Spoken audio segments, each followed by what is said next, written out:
Hello listeners, আজকে আমি Indian freedom struggle এখান থেকে একটা অডিও বুক পাবলিশ করতে যাচ্ছি এবং এই অডিও বুকের সমস্ত ইনফরমেশনটাই আমি লুসেন্ট থেকে নিয়েছি। অনেকের অনেক সময় পড়তে ভালো লাগে না এবং তোমরা যদি এই অডিওটা শুনতে থাকো তাহলে তোমাদের ফ্রিডম স্ট্রাগল সম্পর্কে সমস্ত কিছুই ক্লিয়ার হয়ে যাবে। চলো তাহলে শুরু করা যাক। দ্য রিভল্ট অফ 1857 এটা স্টার্ট হয়েছিল during the governor generalship of Lord Canning, অর্থাৎ লর্ড ক্যানিং যখন গভর্নর জেনারেল ছিলেন তখন এই 1857 এই রিভল্টটা শুরু হয়েছিল। কজেস অফ দ্য রিভল্ট, এই রিভল্টের অনেকগুলো কারণ আছে। একটা হচ্ছে পলিটিক্যাল কারণ, 2 নম্বর হচ্ছে ইকোনমিক কারণ, 3 নম্বর সোশিও রিলিজিয়াস, আর 4 নম্বর হচ্ছে মিলিটারি কজেস। তাহলে পলিটিক্যাল কজেসগুলো কী কী? নানা সাহেবকে কী করা হয়েছিল? পেনশন দিতে অস্বীকার করা হয়েছিল। তাহলে নানা সাহেব ওয়াজ রিফিউজড পেনশন, কারণ he was the adopted son of Peshwa Bajirao two, কারণ তিনি ছিলেন পেশোয়া বাজিরাও টু এর অ্যাডপ্টেড সন ছিলেন নানা সাহেব, সেই জন্য তাকে পেনশন দিতে অস্বীকার করা হয়েছিল। অবোধ, তারপর হচ্ছে অবোধ ওয়াজ অ্যানেক্সড ইন 1856। তাহলে অবোধকে অ্যানেক্স করা হয়েছিল কবে? 1856-এ। কী জন্য? On charges of maladministration. কী জন্য অবোধকে অ্যানেক্স করা হয়েছিল? On charges of maladministration. তারপরে সাতারা, ঝাঁসি, নাগপুর, সম্বলপুর এগুলোকে অ্যানেক্স করা হয়েছিল owing to doctrine of lapse. তাহলে ডক্ট্রিন অফ ল্যাপসের কারণে কাদেরকে অ্যানেক্স করা হয়েছিল? সাতারা, ঝাঁসি, নাগপুর, সম্বলপুর। তাহলে এগুলো গেল পলিটিক্যাল কারণ। তারপর হচ্ছে ইকোনমিক কারণগুলো কী কী? ইকোনমিক কারণ হচ্ছে হেভি ট্যাক্সেশন, অনেক ট্যাক্স চাপিয়ে দিয়েছিল। তারপরে ফোর্সিবলি এভিকশন, অর্থাৎ জোর করে উৎখাত করে দিয়েছিল। ডিসক্রিমিনেটরি তারিফ পলিসি এগেনস্ট ইন্ডিয়ান প্রোডাক্টস, তারা একটা যে তারিফ পলিসি তোমরা কিছুদিন আগেই শুনেছ যে ডোনাল্ড ট্রাম্পের তারিফ পলিসি, এই ট্যারিফ পলিসি নিয়ে অনেক কিছুই তোমরা জানো। সেই জন্য, কারণ এটা হচ্ছে ইম্পোর্ট আর এক্সপোর্টের ওপর একটা কর চাপানো, যে যদি ইংল্যান্ড যদি ইম্পোর্ট করে কোনো ইন্ডিয়ান প্রোডাক্ট তখন তারা বেশি করে কর চাপিয়ে দেবে, আবার ওরা যখন ব্রিটিশরা যখন তাদের নিজের প্রোডাকশান কোনো কিছু যখন এক্সপোর্ট করবে তখন কম ট্যাক্স চাপিয়ে দেবে।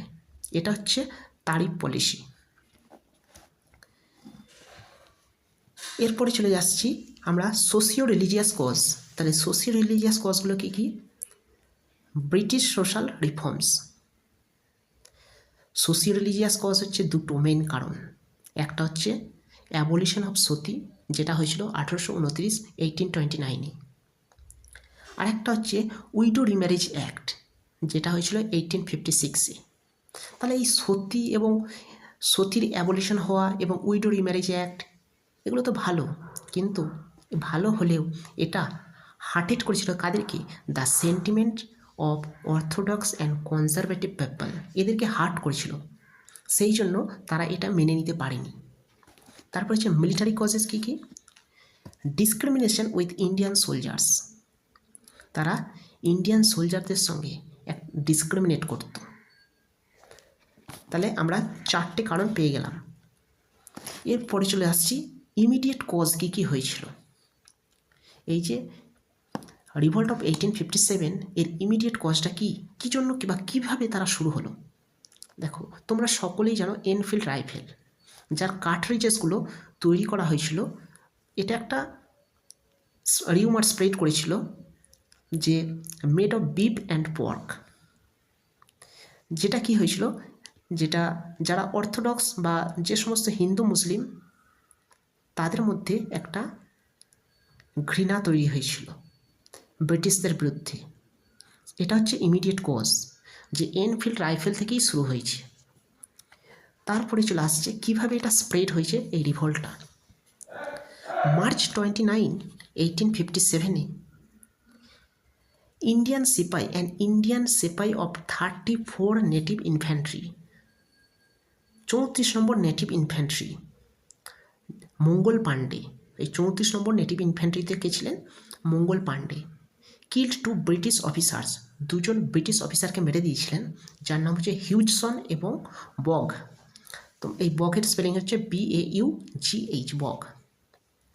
On parade at Barrackpore near Calcutta. তাহলে মঙ্গল পাণ্ডে 29শে মার্চ দুজন ব্রিটিশ অফিসারকে মেরে দিয়েছিল, হিউজসন এবং বগকে। তারপরে এখানে এই যে রিভল্ট 1857, এটা অরিজিনালি বা রিয়েলি স্টার্টেড হয়েছিল মিরাটে। কোথায় শুরু হয়েছিল? মিরাটে শুরু হয়েছিল। অরিজিনালি স্টার্টেড বা রিয়েলি স্টার্টেড হয়েছিল মিরাটে। মঙ্গল পাণ্ডে জাস্ট স্টার্ট করে দিয়েছিল, কিন্তু রিয়েলি স্টার্টেড হয়েছিল মিরাটে 10th মে 1857-এ। কবে? 10th মে 1857। আর মঙ্গল পাণ্ডে ওই ব্রিটিশ অফিসারকে মেরেছিল 29শে মার্চ 1857-এ।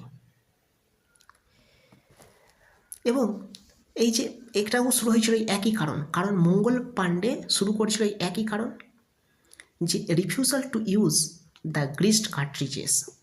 কারণ তারা সবাই রিফিউজ করছে ওই যে গ্রিসড কার্ট্রিজেস, ওই যে এনফিল্ড রাইফেলের যে কার্ট্রিজেসগুলো, সেগুলো ছিল কি গ্রিসড কার্ট্রিজেস, যেগুলো হচ্ছে made of beef and pork. এরা সবাই ইউজ করতে অস্বীকার করছে। এবং তারা সবাই কি করলো? সবাই চলে গেল একটা র্যাম্পেজে, went on a rampage, shouting মারো ফিরাঙ্গিকো। তারা এই বলে চিল্লাতে চিল্লাতে চলে গেল, চিৎকার করতে করতে গেল মারো ফিরেঙ্গিকো। এবং তারা broke open jails, murdered Europeans, burned their houses and marched to Delhi after sunset. এবং তারা সূর্যাস্তের পর এই সমস্ত করার পর মানে জেল ভেঙে ফেললো, ইউরোপিয়ানদেরকে মার্ডার করলো, তাদের বাড়িঘর পুড়িয়ে দিল। এবং তারা সূর্যাস্তের পর ওই যে 10th মে, ওই 10ই মে সূর্যাস্তের পর তারা শুরু করলো দিল্লির দিকে রওনা। তাহলে দিল্লির দিকে রওনা করেছে। এবার তাহলে 11ই মে কী ঘটনা ঘটছে? দিল্লিতে ওখানে যে লোকাল সোলজাররা ছিল তারাও রিভল্ট করছে এগেনস্ট দ্য ব্রিটিশ এবং সিজ দ্য সিটি। এবং তারা সিজ করে দিল সিটিটাকে এবং প্রোক্লেম করলো 82-year-old Bahadur Shah Zafar as Shahenshahi Hindustan, i e. That is empire of India. তাহলে শাহেনশাহী হিন্দুস্তান কাকে বলা হয়? বাহাদুর শাহ জাফরকে। তখন তার বয়স ছিল 82 ইয়ার্স। এবং এই শাহেনশাহী হিন্দুস্তান এর মানে হচ্ছে, বা ইংলিশে একে করা যাবে যে এম্পায়ার অফ ইন্ডিয়া। এবার এই যে 1857-এর যে রিভল্টটা শুরু হয়েছিল, বেশ কয়েকটা কেন্দ্র আছে, ওইখান থেকে এরা স্প্রেড হয়েছিল। যেমন এবং সেখানে কে নেতৃত্ব দিয়েছিল, লিডার কে ছিল, ইন্ডিয়ান লিডার কে ছিল, এটাও খুব ইম্পর্টেন্ট। যেমন দিল্লিতে কে শুরু করেছিল? বাহাদুর শাহ টু, জাফর এবং বখত খান। বখত খান কে ছিলেন? কমান্ডিং জেনারেল ছিলেন বাহাদুর শাহ জাফরের। বাহাদুর শাহ টু জাফর তার কমান্ডিং জেনারেল ছিলেন বখত খান। এ শুরু করেছে দিল্লিতে। তারপরে কানপুরে শুরু করেছিলেন কে? নানা সাহেব অ্যান্ড ইস লয়াল কমান্ডার তাঁতিয়া টুপি। নানা সাহেব এবং তার লয়াল কমান্ডার তাঁতিয়া টুপি কানপুরে শুরু করেছিল। লখনৌতে কে শুরু করেছিলেন? বেগম হজরত মহল লখনৌতে শুরু করেছিলেন। আর ঝাঁসিতে তোমরা সকলেই জানো, ঝাঁসিতে শুরু করেছিল রানী লক্ষ্মীবাই। আর এলাহাবাদে শুরু করেছিল এলাহাবাদে লিয়াকত আলী। আর জগদীশপুরে কে শুরু করেছিল? যেটা বিহারের জগদীশপুর, এখানে শুরু করেছিল কুয়ের সিং এবং অমর সিং। এরা সব শুরু করেছিল। এই যে রিভল্ট, এটা হচ্ছে নর্থ ইন্ডিয়াতে খুব ভালোভাবে স্প্রেড হয়েছিল, সেন্ট্রাল ইন্ডিয়াতেও হয়েছিল আর ওয়েস্টার্ন ইন্ডিয়াতেও হয়েছিল। কিন্তু সাউথ রিমেন্ড কোয়াইট। পাঞ্জাব এবং বেঙ্গল এরা মার্জিনালি অ্যাফেক্টেড হয়েছিল, খুব বেশি অ্যাফেক্ট হয়নি এখানে। এই যে এরা যে কেন্দ্রবিন্দুতে শুরু করেছিল দিল্লি, কানপুর, লখনৌ, ঝাঁসি, এলাহাবাদ, জগদীশপুর, এখানে এই কেন্দ্রেতে এরা শুরু করেছে যে সমস্ত ইন্ডিয়ান লিডার, এগুলো খুব ইম্পর্টেন্ট, তোমাদের মনে রাখতেই হবে এগুলো। বাহাদুর শাহ জাফরকে এই রেজাল্ট কী হলো, অ্যাজ রেজাল্ট বাহাদুর শাহ টুকে কী করলো, ডিপোর্টেড করলো রেঙ্গুনে, এবং সে মারা গেল 1862-তে, 1862-তে মারা গেল। নানা সাহেব, যার অরিজিনাল নেম ধুন্দুরাম পান্ত, তারপরে বেগম হজরত মোহন, খান বাহাদুর খান, এরা সব নেপালে পালিয়ে গেল। কারা কারা পালিয়ে গেল নেপালে? নানা সাহেব, বেগম হজরত মহল এবং খান বাহাদুর খান, যারা নেপালে পালিয়ে গেল। তাঁতিয়া টোপি, অরিজিনাল নেম রামচন্দ্র পাণ্ডুরাং, তাহলে তাঁতিয়া টোপি যার অরিজিনাল নেম হচ্ছে রামচন্দ্র পাণ্ডুরাং, তাকে ক্যাপচার করলো এবং তাকে এক্সিকিউট করে দিল 1859, অর্থাৎ মেরে ফেললো তাকে 1859। আর রানী লক্ষ্মীবাই তোমরা সকলেই জানো কী হয়েছিল, ও ব্যাটেল ফিল্ডেই মারা গিয়েছিল। আর তারপরে হচ্ছে কুয়ের সিং। কুয়ের সিং কোথায় শুরু করেছিল? বিহারের জগদীশপুরে। কুয়ের সিং সে উন্ডেড হয়েছিল এবং সেও মারা গেল। স্যার হিউজ রোজ, একজন ব্রিটিশার, ডিসক্রাইব করেছেন লক্ষ্মীবাইকে as the best and the bravest military leader of the rebel. তাহলে কে বলেছিল, এটা খুব ইম্পর্টেন্ট। তাহলে sir Hugh Rose described Rani Lakshmibai as the best and the bravest military leader of the rebel. এছাড়াও আমি যে ইম্পর্টেন্ট লিডারগুলো বললাম, এছাড়াও বেশ কিছু ইম্পর্টেন্ট লিডার আছে যারা বিভিন্ন জায়গায় শুরু করেছিলেন এই রিভল্ট 1857। খান বাহাদুর খান শুরু করেছেন বেরেলিতে। খান বাহাদুর খান বেরেলিতে শুরু করেছেন। মৌলভী আহমদুল্লাহ ফৈজাবাদে শুরু করেছেন। মৌলভী আহমদুল্লাহ শুরু করেছেন ফৈজাবাদে। আজিমুল্লাহ খান ফতেপুরে শুরু করেছেন আজিমুল্লাহ খান। দেবী সিং শুরু করেছিলেন মথুরাতে। কদম সিং শুরু করেছিলেন মিরাটে। এরপরে কি হলো, যে ইংলিশ অথরিটি রিএস্টাবলিশড হলো ইন ইন্ডিয়া ডিউরিং জুলাই থেকে ডিসেম্বরের মধ্যে 1858। 1858 জুলাই থেকে ডিসেম্বরের মধ্যে ইংলিশ অথরিটি নিজেদেরকে আবার রিএস্টাবলিশ করে ফেলল। আচ্ছা, এই যে যুদ্ধটা, এই যে এই রিভল্টটা ফেলিওর হয়েছে কারণ অনেক আছে। যেমন হচ্ছে ডিসইউনিটি অফ ইন্ডিয়া পিপল, তারপর হচ্ছে পুয়ার অর্গানাইজেশন ছিল, ল্যাক অফ কমপ্লিট ন্যাশনালিজম ছিল একটা। সিন্ধিয়া, সরকার, নিজাম এরা আবার ব্রিটিশদেরকে সাহায্য করেছিল। Lack of coordination between sepoys, peasants, zamindars, এদের মধ্যে একটা কোঅর্ডিনেশনের ল্যাক ছিল। তারপর হচ্ছে many had different motive for participating in the revolt, এবং বিভিন্ন জনের বিভিন্ন মোটিভ ছিল এই যুদ্ধে পার্টিসিপেট করার জন্য, এই রিভল্টে পার্টিসিপেট করার জন্য। এর সিগনিফিক্যান্সটা কি? এর সিগনিফিক্যান্স কিন্তু খুব গুরুত্বপূর্ণ। এটা হচ্ছে কী করলো, হিন্দু মুসলিমের মধ্যে একটা ইউনিটি নিয়ে এসেছিল। তারপরে পিপল এক্সিবিটেড করেছিল patriotic sentiment without any touch of communal feelings. Nature of the revolts, এখানে দুটো মেনলি আছে। একটা হচ্ছে সিপাহি মিউটিনি, কেউ কেউ বলছেন এটাকে, আবার কেউ কেউ বলছেন national struggle or were of independence, কেউ কেউ বলছেন এটাকে। তাহলে সিপাহি মিউটিনি এখানে যে তিনজন বলেছেন, অনেকজনের নাম আছে কিন্তু তিনজন খুব ইম্পর্টেন্ট, সৈয়দ আহমেদ খান, জন সিলি, আর.সি. মজুমদার, এরা এটাকে বলেছেন সিপাহি mutiny. National struggle or were of independence, এটা কে কে বলেছিলেন?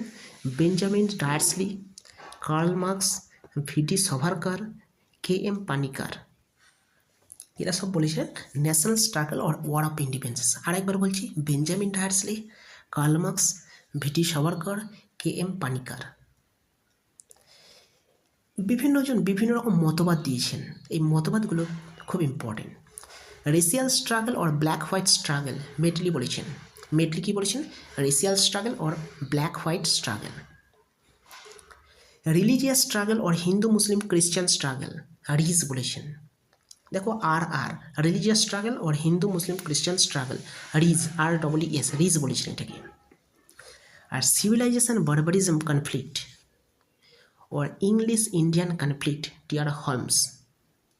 আবার বলেছে civilisation barbarism conflict English Indian conflict TR Holmes বলেছেন। Hindu Muslim conspiracy against Christian, তাহলে তারপরে হচ্ছে Hindu Muslim conspiracy against Christian, এটা আউটরাম অ্যান্ড টেলর বলেছেন। বেশ কিছু অথর তাদের বুকগুলো খুব ইম্পর্টেন্ট, বুকগুলো বলছি। The first Indian war of independence, Karl Marx. The first Indian war of independence বইটাকে লিখেছেন Karl Marx. Causes of the Indian revolt, Syed Ahmed Khan. Syed Ahmed Khan যে বইটা লিখেছেন causes of Indian revolt. VT Savarkar লিখেছেন the Indian war of independence. VT Savarkar the Indian war of independence. The sepoy mutiny and the rebellion of 1857, RC Majumdar. তাহলে RC Majumdar কি লিখেছেন? The sepoy mutiny and the rebellion of 1857। SB Chaudhuri সে লিখেছেন civil rebellion in Indian mutinies. Civil rebellion in Indian mutinies SB Chaudhuri লিখেছিলেন। Rebellion 1857 a symposium, PC Joshi লিখেছিলেন এটা। তাহলে PC Joshi লিখেছিলেন rebellion 1857 a symposium, PC Joshi লিখেছেন। এসএন সেন একটা বই লিখেছেন, সে বইটার নাম হচ্ছে 1857, বইটার নামই হচ্ছে 1857। তাহলে আশা করি তোমাদের এটা ক্লিয়ার হয়েছে। এরপরের আবার আমি ভিডিও নয়, এটা অডিও, এই অডিওগুলো আমি পাবলিশ করব, যেটা তোমাদের সকলের জন্য বেনিফিট, যেটা আমার জন্য প্লাস তোমাদের জন্য।